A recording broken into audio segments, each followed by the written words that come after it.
Pernahkah Anda merasa meski dahi sudah bersujud di keheningan malam dan air mata telah tumpah di atas sajadah, namun hati tetap terasa hampa dan doa seolah tertahan di langit-langit rumah, sahabat rumah surga?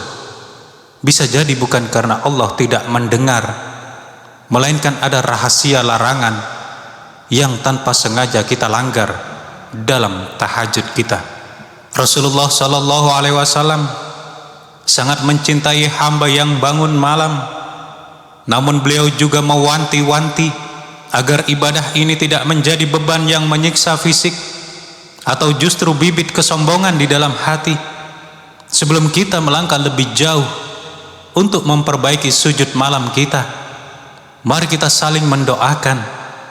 Luangkan waktu sejenak, tekan tombol subscribe dan like video ini sebagai tanda bahwa kita adalah satu keluarga yang ingin melangkah ke surga bersama-sama. Tuliskan satu hajat paling mendesak di kolom komentar. Biarlah sesama hamba Allah di channel ini ikut mengaminkannya secara tulus.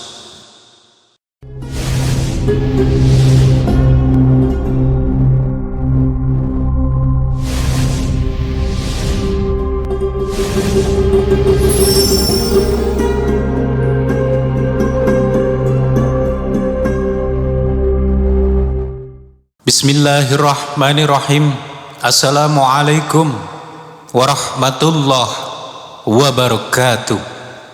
Segala puji bagi Allah Subhanahu wa ta'ala, Tuhan semesta alam, yang masih memberikan kita napas dan hidayah untuk terus memperbaiki diri. Sholawat serta salam semoga senantiasa tercurah kepada teladan abadi kita, Nabi besar Muhammad sallallahu alaihi wasallam. Allahumma sholli ala Sayyidina Muhammad wa ala ali Sayyidina Muhammad.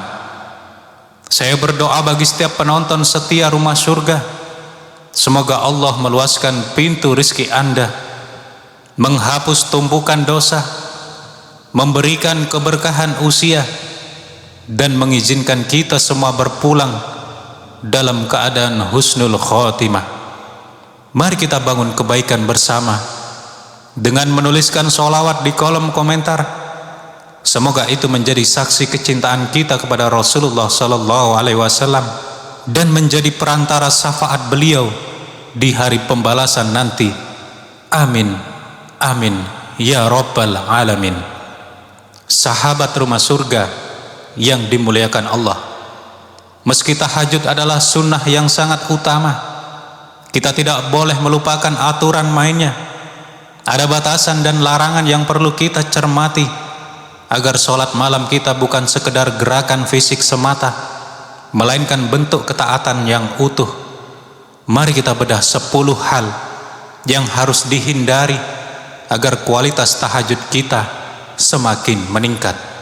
Sebelum berlanjut, pastikan Anda sudah menekan tombol like dan subscribe sebagai bentuk dukungan terhadap syiar dakwah ini. Dan jangan lupa aktifkan loncengnya agar Anda tidak ketinggalan ilmu bermanfaat lainnya. Silahkan bagikan juga keinginan atau doa terbaik Anda di kolom komentar. Kita akan mengaminkannya bersama-sama.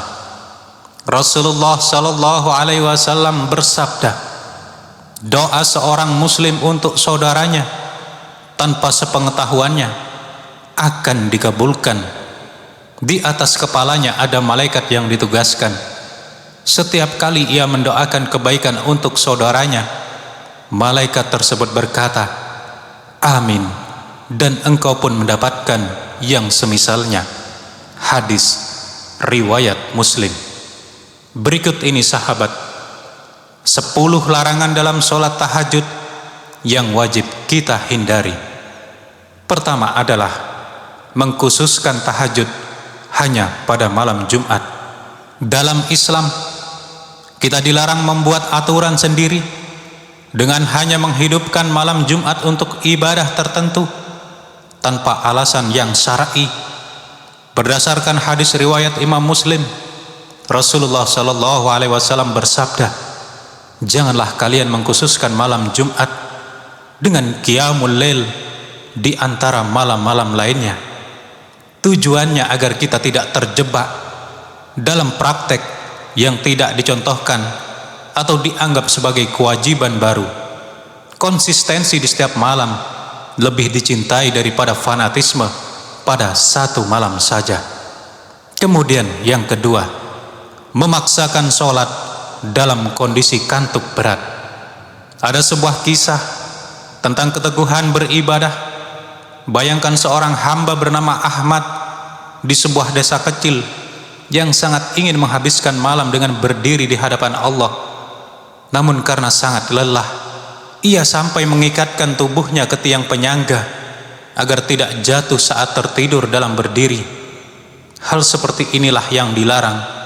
Rasulullah bersabda, "Idza na'asa ahadukum fis sholati falyarkud," yang artinya adalah, jika salah seorang dari kalian mengantuk dalam sholat, maka tidurlah.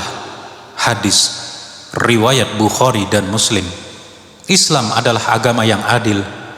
Tubuh Anda juga butuh hak untuk istirahat agar saat menghadap Allah, pikiran Anda dalam keadaan yang sadar dan sangat jernih.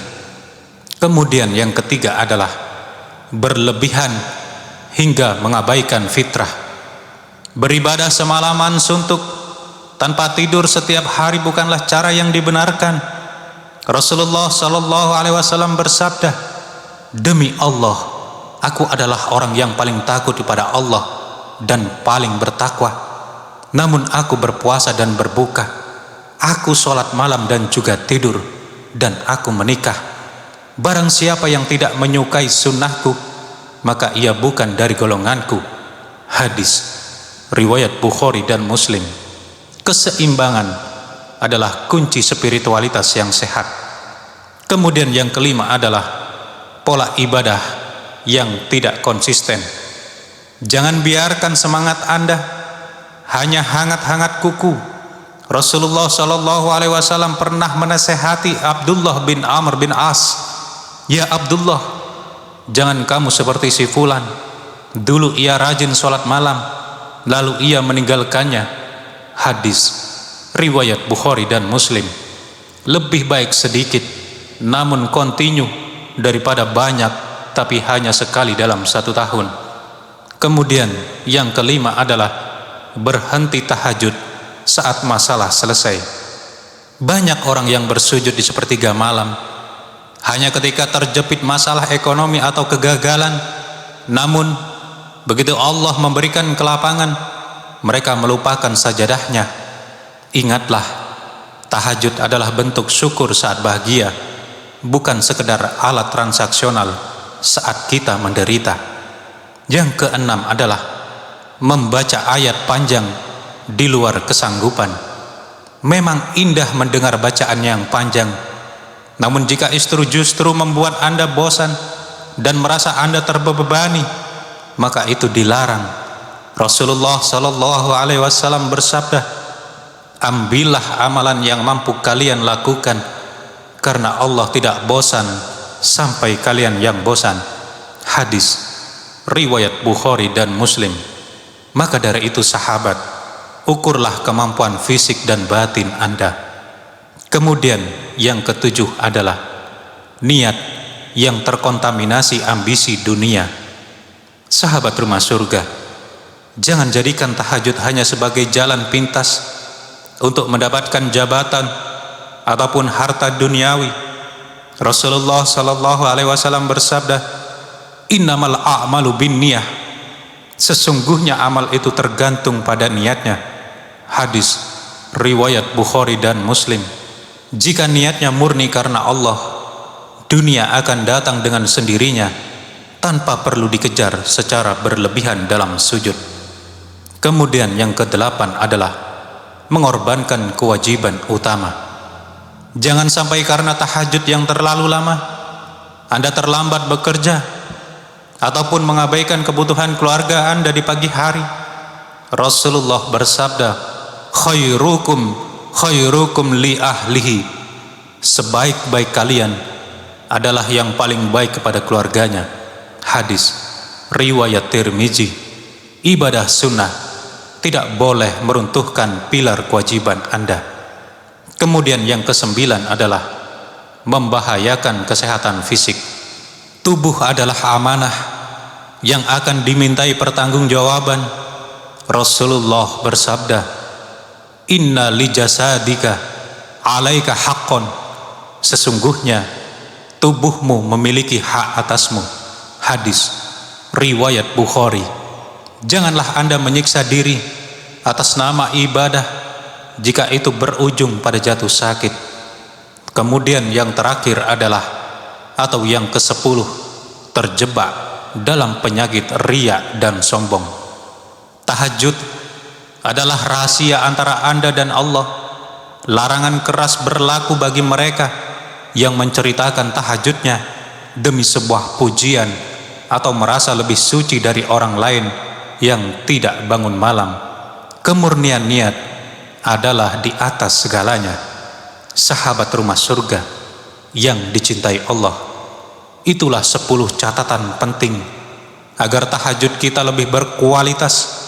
Semoga Allah Subhanahu wa ta'ala senantiasa membimbing kaki kita untuk melangkah ke tempat sujud dan menguatkan hati kita untuk istiqomah. Semoga setiap ruku dan sujud kita di kesunyian malam menjadi wasilah terkabulnya doa-doa kita. Amin, amin ya rabbal alamin. Sahabat rumah surga, tahajud adalah bukti cinta seorang hamba. Namun cinta yang tulus adalah cinta yang mengikuti aturan sang kekasih.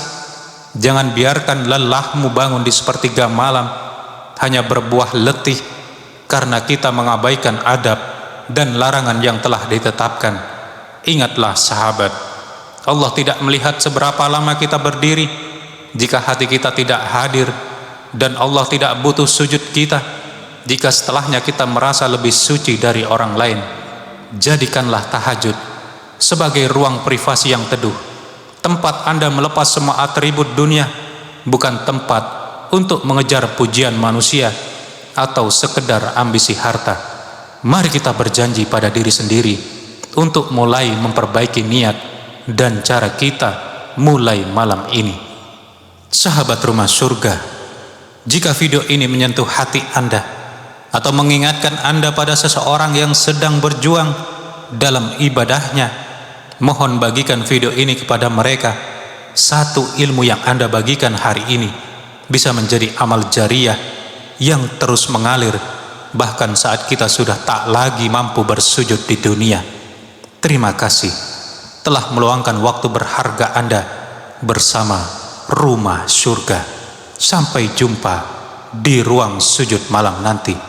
Wassalamualaikum warahmatullahi wabarakatuh.